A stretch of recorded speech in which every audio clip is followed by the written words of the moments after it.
The Tiger Rising by Kate DiCamillo. Chapter 24. "Where's the prophetess?" Sistine asked him as soon as she stepped off the bus. She was wearing a bright orange dress with pink circles all over it. Her left knee was skinned and bleeding, and her right eye was swollen. "Huh?" said Rob. He stood and stared at her and wondered how she could get into so many fights in only half a day of school. "Willie Mae," said Sistine. "Where is she?" "She's vacuuming," said Rob. Sistine started walking purposefully toward the Kentucky Star. She talked to Rob without looking back. "My mother found out that I was wearing your clothes to school," she said. "She took them away from me. I'm in trouble. I'm not supposed to come out here anymore." "You know," said Rob, "you don't always got to get in fights. Sometimes, if you don't hit them back, they leave you alone." She rolled around and faced him. "I want to get in fights," she said fiercely. "I want to hit them back. Sometimes I hit them first." "Oh," said Rob. Sistine turned back around. "I'm going to find the prophetess," she said loudly. "I'm going to ask her what we should do about the tiger." "You can't ask her about the tiger," said Rob. "Beauchamp said I ain't supposed to tell nobody, especially not Willie Mae." Sistine didn't answer him. She started to run, and Rob, to keep up with her, ran too. They found Willie Mae vacuuming the shag carpet in room 203. Sistine went up behind her and tapped her on the back. Willie Mae whirled around with her fist clenched like a boxer. "We need some answers," Sistine shouted over the roar of the vacuum cleaner. Willie Mae bent down and turned the vacuum cleaner off. "Well," she said, "look who's here." She kept her hand balled up as if she was still searching for something to hit.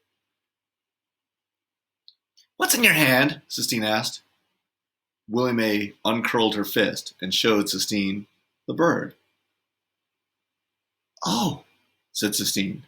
And Rob realized then why he liked Sistine so much. He liked her because when she saw something beautiful, the sound of her voice changed.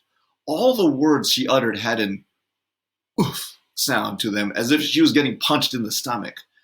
The sound was in her voice when she talked about the Sistine Chapel and when she looked at the things he carved in wood.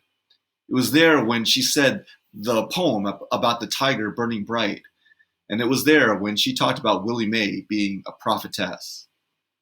Her words sounded the way all those things made him feel, as if the world, the real world, had been punched through so that he could see something wonderful and dazzling on the other side of it.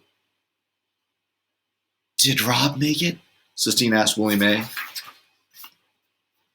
"He did," said Willie Mae. "It looks alive. Is it like your bird that you let go?" "Just about exactly," said Willie Mae. "I," said Sistine. She looked at Willie Mae, and then she turned and looked at Rob. "We," she said, "we need to ask you something." "Ask on," said Willie Mae. "If you knew about something that was locked up in a cage, something big and beautiful that was locked away unfairly for no good reason, and you had the keys to the cage, would you let it go?"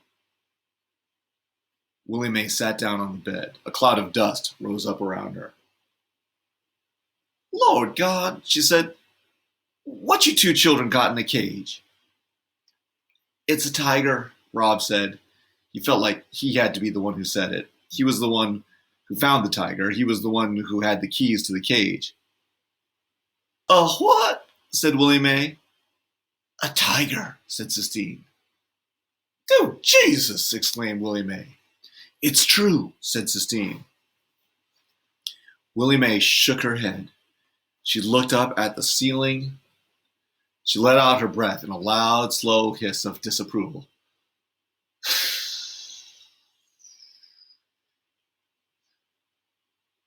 "All right," she said. "Why don't you all show me where you got this tiger locked up in a cage?" Time out. Let's go back here. An interesting thing. We've discussed this about Sistine, and how, depending on the situation, she acts differently. She is a complicated character. But here's an added thing that makes her even more complicated. We thought we got her, but look at this. When he tells her, sometimes if you don't hit them back, they leave you alone, she rolls around and faces him. I want to get in fights, she said fiercely. I want to hit them back. Sometimes I hit them first. What? Why does Sistine want to get in fights like this? Why does she want to hit them so much that she hits them first? Isn't that an unusual thing for someone who's the new kid in school to act like? Why does Sistine act like that? It again informs us a bit about her character and what she's feeling. A great thing to write about in your reading response journal.